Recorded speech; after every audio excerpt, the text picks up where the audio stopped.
Hello ladies and gentlemen, welcome back to the Nerd Den here, and today I'm going to be doing my review on Sonic the Hedgehog, the movie. That is something that I've really been looking forward to. And I watched it yesterday, and honestly, it was a lot better than I expected. And my initial reactions last year when we first got the trailer that had the old design that looked like something out of a horror movie, not gonna lie, and I was just like, why did Paramount decide to go with this design? And it really did lower my expectations for the film, and the trailer used the song Gangsta's Paradise that, for me, the whole trailer just seemed like a massive meme. But anyway, the film got delayed by a few months. It was originally meant to come out last November, and it obviously came out yesterday. That was February 14th. And honestly, I feel like the extra work that was needed to obviously redesign the character, and I think they did some, a few things to the plot as well, to make it a lot better. It wasn't a masterpiece by any means, but for me it was a really good, strong video game adaptation, and it was something that I always wanted to see in a Sonic movie, and is hands down the best Sonic media that I've seen so far, and I really, really am loving the way that they approach this character. So we weren't cluttered with all the Sonic lore that obviously has been told throughout the games and everything over the past few years. Instead, we got the origin story. You know, we had Baby Sonic, we had the Owl Mentor, and obviously Sonic escaping to Earth. That was something that was, pretty cool. And then obviously the references. There were loads of references that were, it was pretty cool. And I feel like I have to go and see the film again just to make sure that I get every single reference, because there was so much nostalgia from there, including the Green Hill theme and loads of other, Sonic references, and it was just amazing. It was such a nostalgia trip, but it was also a fresh take on Sonic the Hedgehog that was pretty cool. And when I am talking about that we didn't have loads of Sonic lore, we did have the origins for the name Eggman, because of his egg-like robots, and Sonic was like, yeah, okay, Eggman. That was, it's quite funny. And then that was the name used in the final battle. And I did like the whole battle fight sequence with Sonic and Eggman. I thought that was pretty awesome.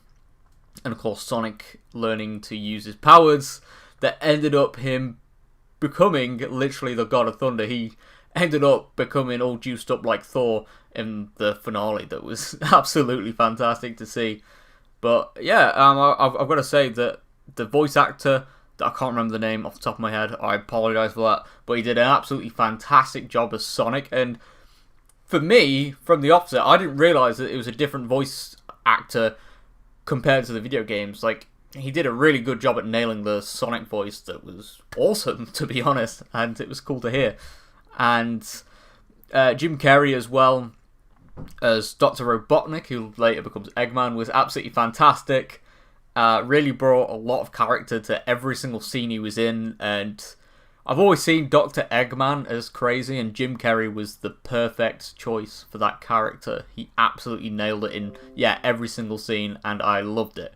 And then, another post-credit scene that I'm going to be talking about is the scene where we get to see Dr. Eggman in his more traditional look, with the bald head and the big fluffy mustache and the goggles. So I'm hyped for the sequel. I will be doing a separate video on my expectations for the sequel, on what we could be expecting, because this film I always thought was going to be, it's going to be a one-off thing, it's going to fail.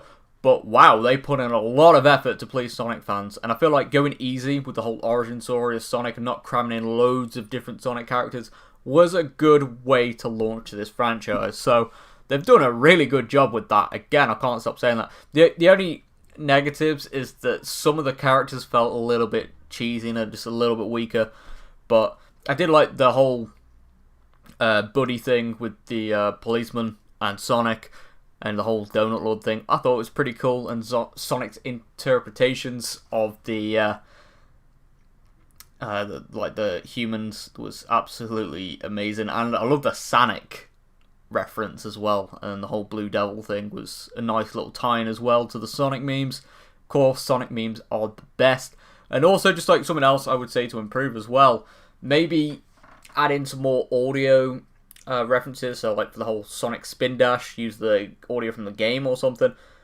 But yeah, honestly, there's not a lot I can say that they need to improve with this movie. That yeah, it was a lighter, easier way to introduce Sonic to a mainstream audience that in fairness already grown up with the character probably from the Dreamcast era. But wow, like honestly, it was really cool, and I am expecting some more of this live action Sonic in the future, and maybe, just maybe, we could be seeing more characters. And that's something as well that I know, yeah, it was good for them to do the lighter origin story, but I feel like if they added in a couple other recognisable characters, it would have made the film a little bit more better. But at the same time, it's not really anything that's, you know, mega important because the film stood up well by itself.